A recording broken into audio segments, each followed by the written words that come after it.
नमस्कार विद्यार्थी मित्रांनो, आज आपण इयत्ता 10वी मराठीतील दुसरा पाठ जो आहे बोलतो मराठी हा डॉक्टर नीलिमा गुंडी यांचा पाठ पाहूयात. प्रथम लेखिकेचा आपण परिचय पाहूया. लेखिका नीलिमा गुंडी ह्या मराठीच्या प्राध्यापिका तसेच भाषातज्ञ आणि लेखिका आहेत. त्यांच्या अक्षराचे देव, निरागस हे बालसाहित्य प्रसिद्धच आहेत. देठ जगण्याचे, रंगांचा थवा हे ललित लेखसंग्रह आहेत. त्यांनी भाषाविषयक अनेक लेखसंग्रह लिहून एकूण 35 पुस्तके त्यांचे प्रकाशित केलेली आहेत. आपण आता या पाठाची पार्श्वभूमी जी आहे ती पाहूयात. बोलतो मराठी या पाठातून लेखिका नीलिमा गुंडी यांनी मराठी भाषेतून होणारी विनोद निर्मिती, शब्दाची उत्पत्ती व मराठी भाषेचा आपला जीवनातील स्थान त्यांनी अभ्यासपूर्ण इथं आपल्याला वर्णन करून सांगितलेलं आहे. मनुष्याच्या मनातल्या जे भावभावनांचं सूक्ष्म अर्थ सौंदर्य उलगडण्यास यांची मदत होती हे या पाठातून स्पष्ट होत आहे. आता पाहूया आपण. परवा वर्तमानपत्रात एक विनोद आला होता. बायको, तुम्हाला मी उत्तपा बनवू का? तर नवरा काय म्हणतो बघा, नको, मी माणूसच ठीक आहे. आली मोठी जादूगार. इथे विनोद निर्माण झाला आहे कारण बनवणे ही क्रियापद तिथे शोभणारे नाही. ते हल्ली हिंदी भाषेतून आपल्या स्वयंपाकघरात नको इतकं घुसलेलं आहे. मराठीत पोळ्या लाटणे, भाजी फोडणीस टाकणे, कढी करणे, भात रांधणे, कुकर लावणे अशा वेगवेगळ्या क्रियासाठी वेगवेगळे शब्दप्रयोग आहेत. पण हल्ली सगळे पदार्थ फक्त बनवले जातात. मराठीत बनवणे म्हणजे फसवणे असा अर्थ खरा तर रूढ आहे. त्यामुळेच माणसाचं माकड आणि पुन्हा माकडाचं माणूस बनवणारा जादूगार विनोद करणाऱ्या नवऱ्याला आठवला तर आश्चर्य नाही. म्हणजे इथे भाव आपण की म्हणजे इथं प्रत्येक गोष्ट बनवणं ही क्रियापद जे आहे ते आपल्या इथं वापरलं जातं. पण ते तसं आपल्या इथं मराठीत बनवणं हे नाही. तर त्यामुळं काय होतं की इथं नीलिमा गुंडी यांनी कशा पद्धतीनं विनोद होतो इथं सांगितलेलं आहे. आता इथे विनोद निर्माण झाला आहे कारण बनवणे हे क्रियापद तिथं शोभणारे नाही. ते हल्ली हिंदी भाषेतूनच आपल्याकडे आलेले आहे. मराठी ढंगाचे शब्दप्रयोग ही आपल्या भाषेची श्रीमंती आहे. मराठीत मारणे हे एक क्रियापद घेतले तर ते किती वेगवेगळ्या प्रकारे वापरले जाते हे लक्षात घेण्याजोगी आहे. जसे गप्पा मारणे, उड्या मारणे. आता थापा मारणे म्हणजे काय?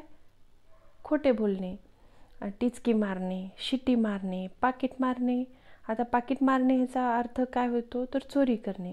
जेवणावर ताव मारणे, हातपाय मारणे पोहताना. माशा मारणे म्हणजे वेळ फुकट घालवणे. मारणे म्हणजे मार देणे हा अर्थ यात कोठे आलेला नाही. हीच तर भाषेची गंमत आहे. आला की इथे अर्थ कुठेच नाही आलेला. मार देणे हा जो आहे हा अर्थ इथे आलेला कुठेच नाही आहे. शब्दप्रयोगाप्रमाणेच वाक्यप्रचार ही देखील भाषेची खास शैली असते. खस्ता खाणे हा खाद्यपदार्थ नाही हे माहीत आहे ना. तसेच कंठस्नान घालणे हा वाक्यप्रचार युद्धाविषयीच्या बातम्यामध्ये असतो.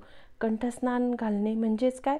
गळ्याखालून अंघोळ घालणे असा शब्दशः अर्थ नाही. खांद्याला खांदा लावणे, सहकार्य करणे आणि खांदा देणे, प्रेताला खांदा देणे यात काही फरक आहे लक्षात येतो की? आणि लक्षात घ्यायलाच हवा. एकाऐवजी दुसरे क्रियापद वापरले तर अर्थाचा अनर्थ होईल. अशी अनेक उदाहरणे देता येतील. त्यासाठी शब्दकोश वापरायची सवय करायला हवी. अक्कलवान म्हणजेच हुशार, पण अकलेचा कांदा म्हणजे अतिशहाणा हे माहिती नसेल तर कोण आपले खरे कौतुक करतोय की फिरकी घेतोय हेच आपल्याला कळणार नाही. आता इथं कसे खस्ता खाणे म्हणजे खूप कष्ट करणे. कंठस्नान घालणे म्हणजेच काय? गळा कापून ठार मारणे. पण हे कंठस्नान कुठं तर युद्धभूमीविषयी वापरलं जातं. युद्धाविषयीच्या ज्या बातम्या असतात ना त्यात वापरलं गेलेले. आणि अकलेचा कांदा म्हणजे अतिशहाणा, कांदा असणे म्हणजे अतिशहाणा. हे वाक्यप्रचार जे आहेत ना हे वाक्यप्रचार तुम्ही वहीमध्ये लिहून घ्या आणि ते वाक्यप्रचार पाठ करा किंवा त्याचा वाक्यात उपयोग कशा पद्धतीने आहे ते तुम्ही करून वहीमध्ये लिहून समजून घ्या. क्रियापद वापरताना त्यापूर्वी नामाला कोणता प्रत्यय लावायचा असतो हे नीट माहीत नसले तरी देखील अर्थाचा गोंधळ होतो. उदाहरणार्थ, अंगाला लावणे आणि अंगावर घेणे, तिला हसणे, तिची चेष्टा करणे या अर्थी असतो. आणि तिच्याशी हसणे म्हणजे सहजपणे हसणे, यात प्रत्यय महत्त्वाचा आहे.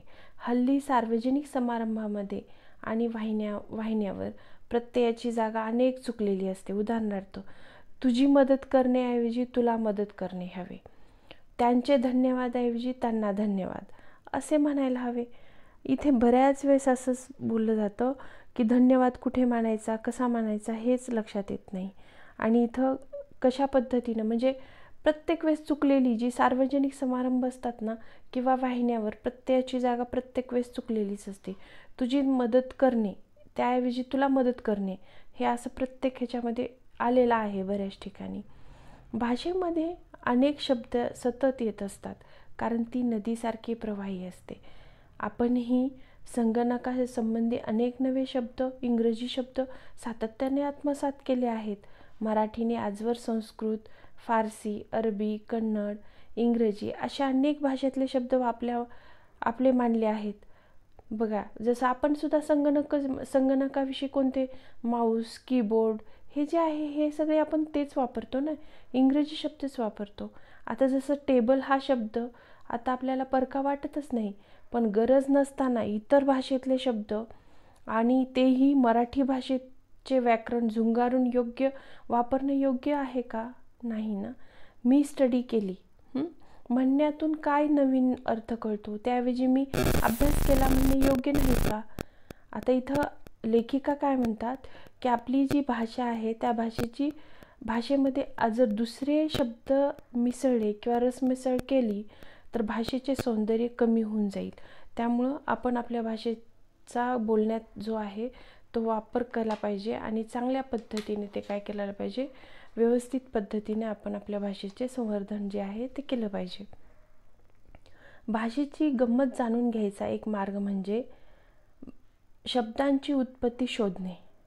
आता व्युत्पत्ती म्हणजेच काय, तर शब्दाचा मूळ जे आहे शोधण्याचं जे शास्त्र म्हणजेच काय, उत्पत्ती, शब्दाची उत्पत्ती.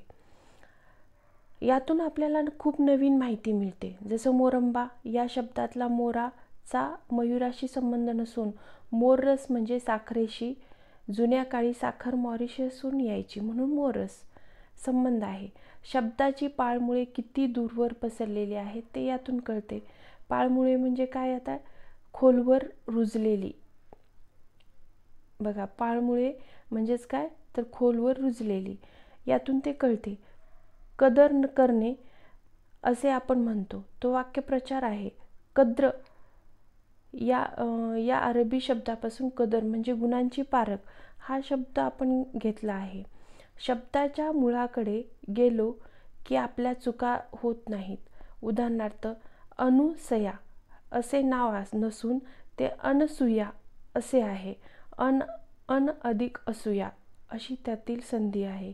मनातले असूया मत्सर नसलेली अशी ती अनसूया.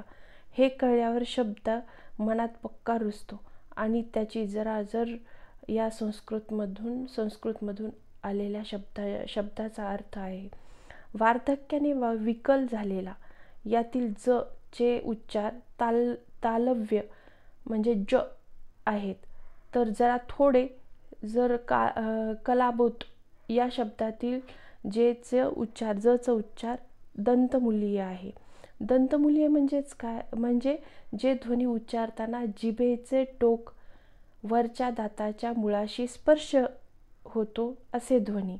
उच्चारावरही असा अर्थ अवलंबून असतोच ना. असा ज्यावेळी उच्चार करतो त्यावेळी उच्चारावरूनच आपल्याला शब्दाचा एक अर्थ स्पष्ट होतो. भाषेत आपण शब्द कसे उच्चारतो, कोणत्या अक्षराशी शब्द तोडतो या साऱ्यांना महत्त्व असते. सूतकताई हा शब्द जर सूतक आणि ताई असा लिहिला कसे वाटेल. तसेच अक्षरशः हा शब्द लिहिताना अक्षर आणि शाह असा कोणा मुलाचं नाव करून टाकणे बरोबर आहे का? म्हणून शब्द लिहिताना कुठे तोडावा, कसा वाचावा हे खूप महत्त्वाचं आहे. आणि ते उच्चारावर आपल्या महत्त्वाचं, उच्चारावरूनच आपल्याला कळतं की त्या शब्दाची महती किंवा महत्त्व किती आहे. पुराणातील वांगी पुराणात या म्हणीचा अर्थ शोधण्यासाठी सगळ्या पुराणामध्ये वांग्याशी संबंधित काही गोष्टी आली आहे का, हा शोध म्हणजे फुक्कट उद्योग ठरेल. तिथे मूळ म्हण होती पुराणातील वानगी पुराणात. वानगी म्हणजे उदाहरणे, पण इथं वानगी झाली वांगी आणि आपण शोधत राहिलो वांग्याविषयीच्या गोष्टी, अशी फजिती होते. काही वेळा दोन शब्दरूपे सारखी असतात आणि ती चकवतात. उदाहरणार्थ, राजाचे कलेवर प्रेम होते. अपघातस्थळी कडेला एका कलेवर पडले होते. आता इथे पहिल्या वाक्यात कलेवर म्हणजेच काय? कलेवर हे शब्दरूप जे आहे कला या शब्दाची सप्तमी विभक्तीचे रूप आहे. तर दुसऱ्या वाक्यात कलेवर हे शब्द नाम असून त्याचा अर्थ शव किंवा शव म्हणजे प्रेत असा आहे. आपण आपल्या भाषेवर प्रेम करायचे असेल तर भाषेतील अशी शक्तिस्थळे किंवा शक्तिस्थाने जाणून घ्यायला हवीत. भाषेचा योग्य सन्मान राखायला हवा. आपल्या घरीदारी बोलली जाणारी मराठी भाषा ही आपल्या आईच्या ठिकाणी आहे. तिने आपल्या भावजीवनाला आकार दिला आहे. आपल्या भावना व्यक्त करायला आधार दिला आहे. तिच्याशी आपले खास जिव्हाळ्याचे नाते असायला हवे. त्यासाठी तिचे ज्ञान आपण मिळवायला हवे. म्हणूनच भाषेचा सन्मान राखावा. आपल्याला भाषेला जतन करायचं असतं. भाषा आपल्या व्यवहारात वापरावे. आपली भाषा ही हवेसारखी आपल्या आतबाहेर असते. तिचे जीवनातील महत्त्वाचे स्थान कायम ठेवायला हवे. उदाहरणार्थ, आता पाऊस पडत आहे. पाऊस पडणे या घटनेविषयी दोन वाक्यातून कशी दोन प्रकारे प्रतिक्रिया देता येते ते पहा. पावसाने स्वतः जातीने हजेरी लावून वनमहोत्सवाला दाद दिली. दाद दिली म्हणजेच काय? तर वाहवा केली. पावसाने वनमहोत्सवाला वाहवा केली. आणि दुसरा जे आहे, सकाळी सकाळी पाऊस आल्यामुळे माझ्या मॉर्निंग वॉकच्या बेतावर पाणी पडले. म्हणजेच इथं काय, सकाळी जो बेत केला होता आपण मॉर्निंग वॉकचा ते पूर्णपणे फसला. अशी अनेक वाक्य तयार करता येतील. त्यातून भाव खुलत जातात. भाषा अशी आपल्या मनातले भाव सक्षमपणे सांगायला मदत करत असते. त्यामुळे तिचे अर्थसौंदर्य कळाल्यावरच आपण लाभले आम्हास भाग्य, बोलतो मराठी असं कविवर्य सुरेश भटांचं शब्द उच्चारायला खऱ्या अर्थाने पात्र ठरू. हे विसरून चालणार नाही.